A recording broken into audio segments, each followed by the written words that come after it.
Hi guys, today we're going to be talking about the TTFVO for the oboe. Now TTFVO stands for tone, tuning, fingers, vibrato, and overtones. And this TTFVO method can be used for any instruments, doesn't matter, and for every practice session that you have. So simple enough. We're going to start with the tone on the oboe. So when tuning the oboe, every note should have the best possible tone quality. Pretty simple. Play around with your reed when you get it, and you first have it in water, and you take it out, put it into your oboe. Play around to find the best position to create the best tone. You know, roll in and out, move it around, maybe change your embouchure a little bit. Yeah. So when tuning the oboe, always tune to a concert A when tuning for a band or orchestra. When you're tuning yourself, make sure to tune with different notes, like B flat, C, or F.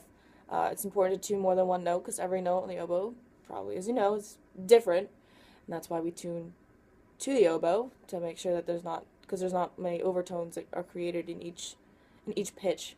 But yeah, every note needs to be in tune. So definitely tune more than just the A when you're tuning by yourself. And if you're sharp and you're pushing all the way, and you're still like, why am I sharp? Like I'm not doing anything wrong. Make sure that you're not biting your reed. When you're pinching your reed, you're not creating enough sound to get out, and it just comes out kind of shrill and sharp. Kind of basic stuff.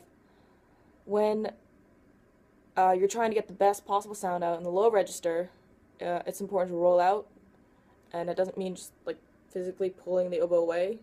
This is when your embouchure muscles come into play. You know, roll the reed in and out until you are in tune with the tuner and your pitch is good. For the higher register, however, you need to roll in every time, no excuses. You know, always have your tuner with you. If you're out of tune in the high register, you need to be rolling in, and the lower register rolling out.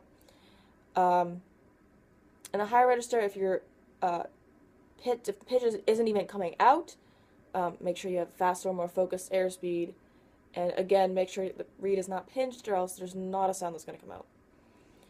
So for the fingers, every practice session should have some sort of finger exercises or just simple scales to warm up the fingers, get the blood flowing. It's important to make sure that that's part of your daily practice session, because your fingers are muscles just like your mouth and the breathing. They need to be, you know, on point and recognize where they need to be at a certain point and be able to hit those keys when they're supposed to hit them. So part of the daily finger exercises, make sure your half holes are closed when they're supposed to be closed and open when they're supposed to be open. It's simple muscle memory. The half hole on the D, or the middle D, I guess I should say. Make sure that that's closed when it needs to be closed and open when it's D. To use this half hole, I kind of just showed you, but it's either rolling or sliding. People will say different ways. It's kind of a personal preference, whatever feels most comfortable. But rolling, kind of just, you roll your finger off. You know, your finger's just changing directions, changing shape, I guess.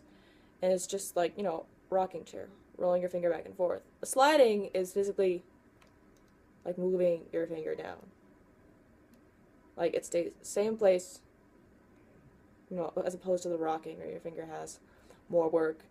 But it just, you know, moves down. Kind of whatever you feel like doing, whatever's easiest for you. Again, practice this because your fingers will not remember what to do if you don't make it into muscle memory. It's important. When you need that D, it's not going to come out unless you know, your finger knows to move it for the half hole. There are two fingerings for F. There's the regular F and the forked F. Regular F is like this. It's with this little key right here. It's like F sharp with the little doohickey, and then the three fingers up here, and then your thumb off the register key. Well, on if you want, like, to go up an octave. But that's regular F, and then this is forked F. You have your first finger on the F sharp key, and then your right ring finger, yes, on the D key, as you will, and then of course the three fingers up here.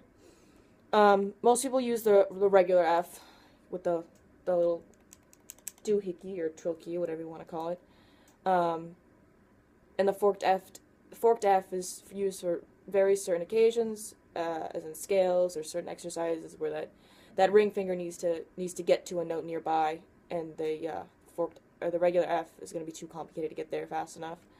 But it's used for certain occasions, and you're just supposed to know when to use it. I guess it's just your preference. Play around, see what's easiest to use it. But they have it there for you to use, kind of just to make your life a little bit easier, because the oboe is kind of a difficult instrument, but you can get to it. And then we have the different register keys. That's another thing your fingers need to get used to using. So we have this lovely back thumb register key that yeah, it just brings everything up the octave. It's really easy for your thumb to use. It's kind of it's either, you know, sliding or rolling. I personally just like keep it nearby so I can roll it. Again, if you don't have it in your muscle memory to do that, you're not going to remember to do it, and it's going to feel weird, and your thumb might hurt. You just practice it, okay? And then we have the, I don't know, other than just a register key, we have another register key over here. So this is the front of your instrument. It's kind of right here. So when your fingers are in position, you're playing. I'm exaggerating the motion, but it's just supposed to be like a simple rock. You know, now I'm like playing it in how you would normally use the register key, not exaggerating. Just a simple. You can see my first finger moving up. These keys are used by themselves and in combination with each other, and each register key produces a different pitch, so it's really, really important to tune the register, or the different octaves using the register key. It's super, super important. And when you go, after you have it memorized and you get a hold of the instrument and you kind of know the tendencies for the higher notes versus the lower notes and the tuning pitches in a concert setting, an orchestra setting, or chamber setting, or even just by yourself solo setting, you'll know that when there's a passage coming up with notes that require the register keys, you know when I hit that register key, that note's going to go up the octave, I'm going to need to roll out. You know, it just becomes like automatic. So play around, really get used to each note up the octave using the register keys, get used to using them, get used to which notes use which keys, because it's kind of confusing, but that's why it's super important to have these in your daily practice sessions, because the faster you get to know the instrument and the tendencies for the upper octaves, the faster you get to use it in everyday life, and you don't look like a fool when you're playing out of tune and you're still, you know, trying to tune each note separately instead of just knowing the tendencies and preparing for them before they get there instead of after they are out of tune. Okay, so the next practice session thing you should do, I guess, I don't know, is practice your vibrato. Yes, oboes have vibrato, they use vibrato. It's harder, maybe, according to some people. But vibrato, for any instrument, is produced in your diaphragm, your belly. It's when muscles contract and relax. So it's the same movement that happens physiologically when you laugh. Ha, ha, ha. You know, put your hand on your stomach and go, ha, ha, ha. You know, you can see my chest rise, but my diaphragm also rises. And it comes in and out and contracts and relaxes. And to use that in a instrumental setting, or even, you know, vocal setting, but we're not here to talk about that. Just slow the speed of your laugh, or, you know, make it faster to control the speed of your vibrato. Kind of just play around with that. Do a lot of laughing before you put the reed to it, and then put the reed to it before you put it on the oboe, and just play around. And you're gonna get a weird sound at first, and you're not gonna know what to do. But that's why it's important to have this again in your daily practice session before you get to the real world and you don't know how to use it. So the last thing that you're gonna use in your practice session is overtones. Super, super important. I can't stress that enough. Overtones are kind of what makes the oboe special. We're tuning to the oboe because there aren't a lot of overtones produced in a single pitch, whereas if you take the flute, for instance, you play one pitch, and if you're not supporting it enough, like 6 other pitches come out. And so, you know, that's why we don't tune to a flute. Oboe is special, and it doesn't have that quality to it. But overtones include register leaps, again with the register keys, and just getting to know the instrument and its tendencies with each overtone. So again, kind of reiterates what I already said, but when jumping from the different registers, adjust each pitch every time. Adjust it, look to a tuner, tune next to a friend, adjust it every time. It's important to tune the different registers because each register has a different pitch tendency. Again, the higher register you need to roll in, and the lower register you need to roll out. Pretty standard stuff. When we jump registers, again, like I said, it's important to be rolling in and out, and create that big open mouth space, like there's a tennis ball or a light bulb back there. It's hard to get used to at first because you have such a small reed, and you're playing in into like a teeny tiny space, and somebody tells you create a big space in the back of your mouth, but keep the opening of your embouchure small.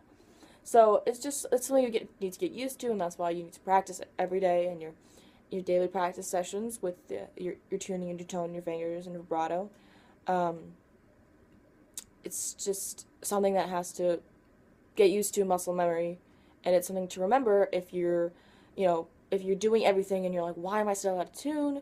Maybe create that open space in the back of your mouth, and see if that does anything in combination with rolling in and out or adjusting your embouchure. An embouchure is adjusted all the time, and for all the notes in every register, you can never stop adjusting your tone, you know? Once you find that perfect spot with your mouth on the reed, and you get the best possible tone, the next thing to do is that tuning portion, and that comes with the overtones and the register keys. So that's kind of it for my video, guys. I hope you use these in your real life choices. Again, it's TTFVO, tone, tuning, fingers, vibrato, and overtones, every day for your daily practice session on the oboe. Thanks.